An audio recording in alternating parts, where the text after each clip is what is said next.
خاتون ایوارڈ لے کر پلٹی تو ہال میں موجود دو خواتین احتراماً کھڑی ہو گئی۔ تھوڑی دیر بعد secretary defence lieutenant general R Muhammad Ali نے دوسرے شہید کا نام پکارا۔ اس کی بیوہ آئی، وہ بھی ایوارڈ لے کر واپس پلٹی تو دونوں خواتین اس کے احترام میں بھی کھڑی ہو گئی۔ تاہم اس مرتبہ دائیں بائیں موجود دو سینیٹرز بھی کھڑے ہو گئے۔ تیسرے شہید کی اناؤنسمنٹ ہوئی۔ شہید کا والد بیٹے کی جرأت کا ایوارڈ لینے آیا۔ وہ پلٹا تو اس مرتبہ مہمانوں کی 3 قطاروں نے کھڑے ہو کر اسے رخصت کیا اور پھر احتراماً کھڑے ہونے والوں کی تعداد میں اضافہ ہوتا چلا گیا۔ یہاں تک کہ چھٹے شہید کی بیوہ کے بعد شہیدوں کے ہر وارث کا پورے ہال نے کھڑے ہو کر استقبال کیا۔ یہ ایوان صدر میں نئی روایت تھی۔ مجھے ایوان صدر میں متعدد تقریبات میں شرکت کا اتفاق ہوا۔ صدر ہاؤس کا ایک پروٹوکول ہے اور اس میں شرکاء صرف 3 وقت اپنی نشستوں سے کھڑے ہوتے ہیں۔ اول، صدر جب ہال میں داخل ہوتے ہیں تو تمام شرکاء کھڑے ہو جاتے ہیں۔ دوم، قومی ترانے کے احترام میں سارا ہال کھڑا ہو جاتا ہے۔ اور سوم، تقریب کے آخر میں جب فنکشن کے ختمے کا اعلان ہوتا ہے تو شرکاء کھڑے ہو کر صدر اور ان کے اسٹاف کو رخصت کرتے ہیں۔ ان 3 مواقعوں کے علاوہ ہال میں کوئی شخص کھڑا نہیں ہوتا۔ لیکن 14 اگست 2025 کی تقریب غالباً ایوان صدر کی واحد تقریب تھی جس میں شرکاء نے شہداء کے وارثوں کے لیے کھڑے ہو کر نئی روایت کی بنیاد رکھ دی، اور اس بنیاد کا سہرا 2 خواتین کے سر جاتا ہے، اور یہ خواتین پاکستان پیپلز پارٹی کی سینیٹر شیری رحمان اور MNA ہینا ربانی کار تھی۔ ان دونوں نے شہید سپاہی کی بیوہ کے احترام میں کھڑے ہو کر ایوان صدر کا پروٹوکول تبدیل کر دیا اور اس عورت، والد، بھائی اور بیٹے کو وہ عزت دی جو صدر اور قومی ترانے کو ملتی ہے، جس نے قوم پر اپنا چشم و چراغ قربان کر دیا تھا۔ یہ دیکھ کر میری آنکھوں میں آنسو آ گئے اور دل سے شیری رحمان اور ہینا ربانی کار کے لیے دعا نکلی۔ یہ دعا یقیناً شہداء کی فیملیز کے دلوں سے بھی نکلی ہوگی۔ بے شک 2 خواتین کے انیشیٹو نے پروٹوکول بدل دیا اور پوری حکومت، قومی اسمبلی اور سینٹ کے ارکان اور افواج، پاکستان کے چیفز اپنے شہداء کے احترام میں کھڑے ہونے لگے۔ مجھے یقین ہے یہ روایت آگے بڑھے گی اور قوم بھی اپنے شہداء کا استقبال اسی طرح کیا کرے گی، اور اس کا سارا کریڈٹ شیری رحمان اور ہینا ربانی کو جائے گا۔ یہ دنیا دکھوں کا گھر ہے۔ انسان پیدائش سے موت تک روز دکھ، درد اور تکلیف جھیلتا ہے۔ ناخن درد سے وچوڑے تک انسان ہر دکھ چکھ کر دنیا سے جاتا ہے، لیکن اپنے جوان بیٹے کو دفن کرنا یا جوانی میں 1-2 بچوں کے ساتھ بیوہ ہو جانا یا 40-50 سال کی عمر میں شہید بیٹی کی ماں بن جانا، دنیا میں اس سے بڑا کوئی دکھ، کوئی تکلیف نہیں ہوتی۔ اور انسان نے جب یہ تکلیف خود منتخب کی ہو، وہ جب خود چل کر محاذ پر گیا ہو اور اس کے گھر والوں نے اسے خود رخصت کیا ہو، تو آپ ان لوگوں کا حوصلہ دیکھ سکتے ہیں۔ شاید اسی لیے اللہ تعالیٰ نے شہداء کو ایک ایسا درجہ دیا جو رب نے کسی انسان کو بھی عنایت نہیں کیا، اور وہ ہے حیات جاوداں، ایک ایسی زندگی جس کا دھاگا مرنے کے بعد بھی نہیں ٹوٹتا۔ اللہ تعالیٰ نے خود فرمایا، اور جو لوگ اللہ کی راہ میں شہید کیے گئے انہیں ہرگز مردہ خیال نہ کرو، بلکہ وہ اپنے رب کے پاس موجود ہے اور انہیں رزق دیا جاتا ہے۔ چنانچہ یہ لوگ اللہ کے پسندیدہ ترین بندے ہوتے ہیں۔ اور دوسرا، آپ ان لوگوں کا حوصلہ دیکھیے جو اپنے جوان بچوں، خاوندوں اور والدین کو دفن کر کے بھی پوری ہمت کے ساتھ کھڑے رہتے ہیں۔ یہ لوگ بھی کیا لوگ ہیں۔ اور ہم نے اگر ان کے احترام میں کھڑے نہیں ہونا تو پھر ہم کس کا احترام کریں گے اور کس کے لیے کھڑے ہوں گے؟ میری درخواست ہے، پاکستان میں اب یہ رول بننا چاہیے، ملک کے کسی بھی دفتر یا پبلک پلیس پر اگر کسی شہید کا وارث آئے تو ہم سب کو کھڑے ہو کر اس کا استقبال کرنا چاہیے۔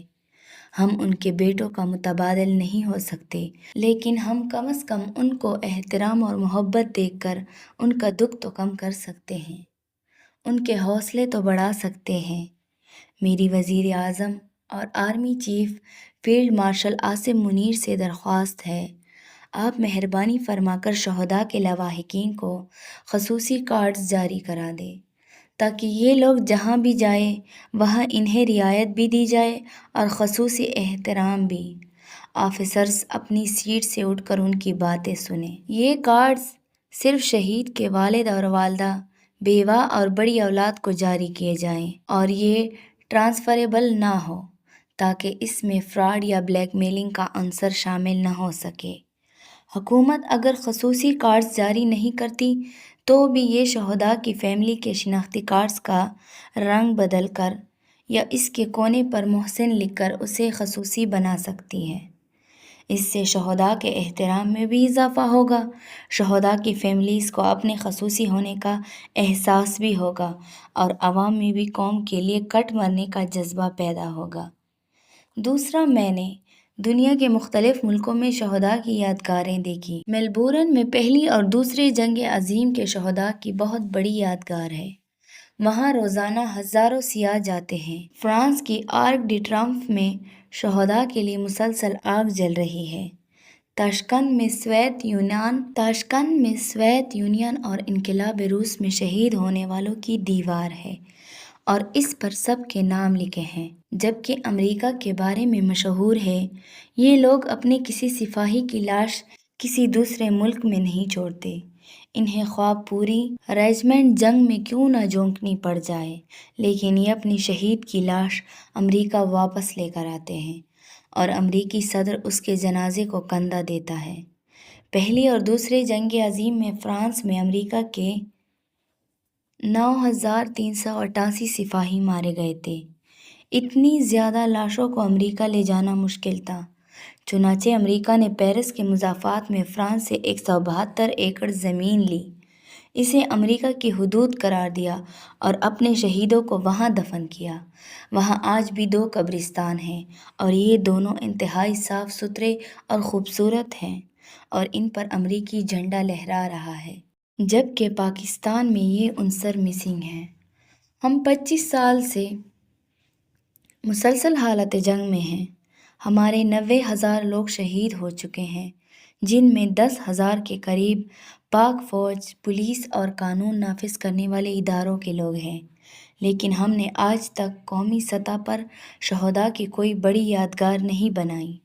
پولیس اور فوج نے اپنی سطح پر یادگاریں بنا رکھی ہیں، لیکن یہ اداروں تک محدود ہیں، قومی سطح پر کوئی ایسی یادگار موجود نہیں۔ میری حکومت سے درخواست ہے،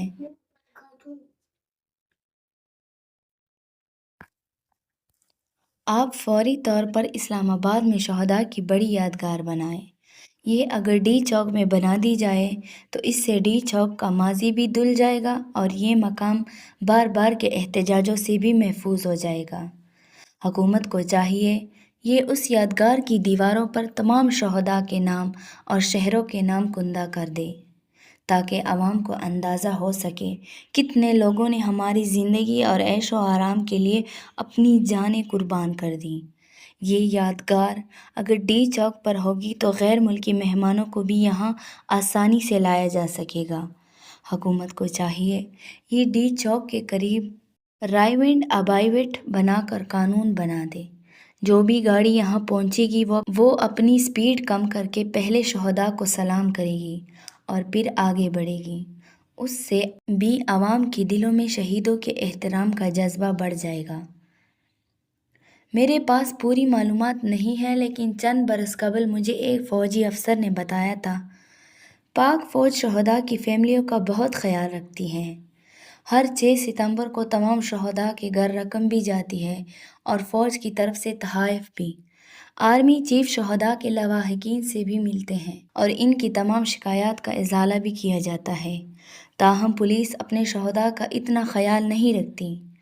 چند ڈی پی اوز اور سی سی پی اوز نے شہداء کے لیے فنڈز قائم کیے اور لواحقین کے لیے فنکشن بھی کرائے، لیکن مجموعی صورتحال اتنی حوصلہ افزا نہیں میری درخواست ہے ریاست شہداء کو صرف شہداء سمجھے، انہیں فوج اور پولیس میں تقسیم نہ کرے۔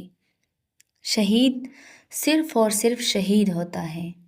ہم جب اسے فوجی، پولیس اور سویلین میں تقسیم کرتے ہیں تو ہم قوم میں تفریق بھی پیدا کر دیتے ہیں اور اللہ تعالیٰ کی ناراضی بھی لے لیتے ہیں، کیونکہ اللہ نے تمام شہداء کو زندہ قرار دیا تھا، اس نے انہیں فوجی اور سویلین میں تقسیم نہیں کیا تھا۔